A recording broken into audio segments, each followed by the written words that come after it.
When all other measures failed to get hold of him, his mother, Bhuvaneshwari Devi, would pour cold water on his head, chanting the name of Lord Shiva. He would instantly calm down. Swami Vivekananda's mother played a crucial role in shaping his future. She always advised him to follow the truth without caring about the result.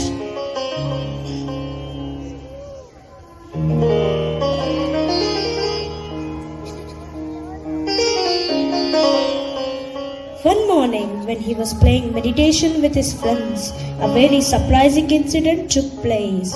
While meditating just like a normal childhood behavior, Naren's friends were fidgeting and peeping.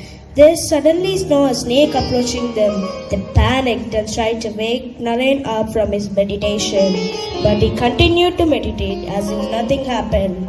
Later on, when he was asked about the incident, he told them that he did not even feel anyone calling him. Such was his power of concentration and focus. Wish. If you ever feel afraid of anything, always turn around and face it. Never think of running away. Vivekananda also believed that if you wish to live your life to the fullest, you need to face everything that comes your way and not run away from it.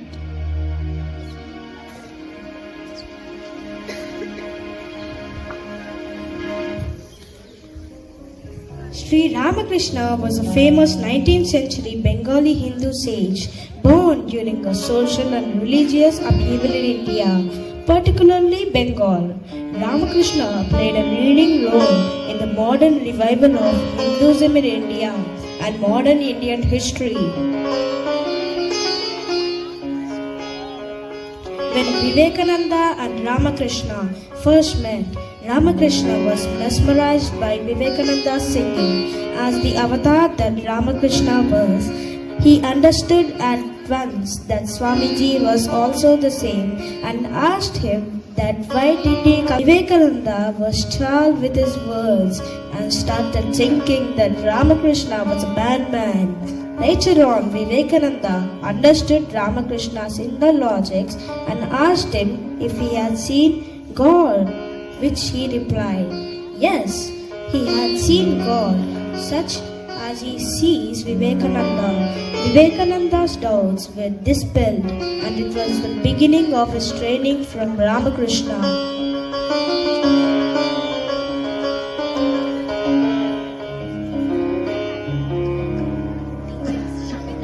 Vivekananda believed in the greatness of humanity and how humanity have the potential to overcome any hurdles only if they are persistent enough.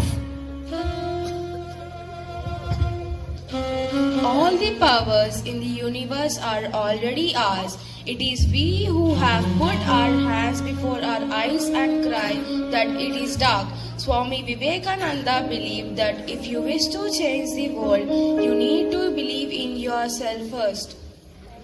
Most ancient order of the monks in the world, I thank you in the name of the mother of all the religions, and I thank you in the name of millions and millions of Hindu people of different classes and sects. I am proud to belong to a religion which has taught us both tolerance and universal acceptance. We believe not only in the universal tolerance, but accept all the religions as true. I am proud to belong to a nation which has sheltered the persecuted and the refugees of all the religions and all the nations on the earth. I quote to you, brethren, a few lines of him, which I repeated since my earliest boyhood, and is repeated by millions and millions of human beings every day. As the different streams having their different sources with different paths, which men take to different tendencies, those seem different, but crooked or straight, but they all lead to thee. Swami Vivekananda was given the responsibility of taking care of the disciplines of Sri Rama Krishna. Later on, he founded the Ramakrishna Mission and Belur Nath in West Bengal. Swamiji and Sri Rama Krishna showed us the true meaning of Guru Shishya relationship, and Swamiji has shared a very touching message dedicating to his Guru. All that I am, all that the world itself will someday be. It's owing to my master, Sri Rama Krishna. On 12th of January, we celebrate National Youth Day as the birthday of Swami Vivekananda.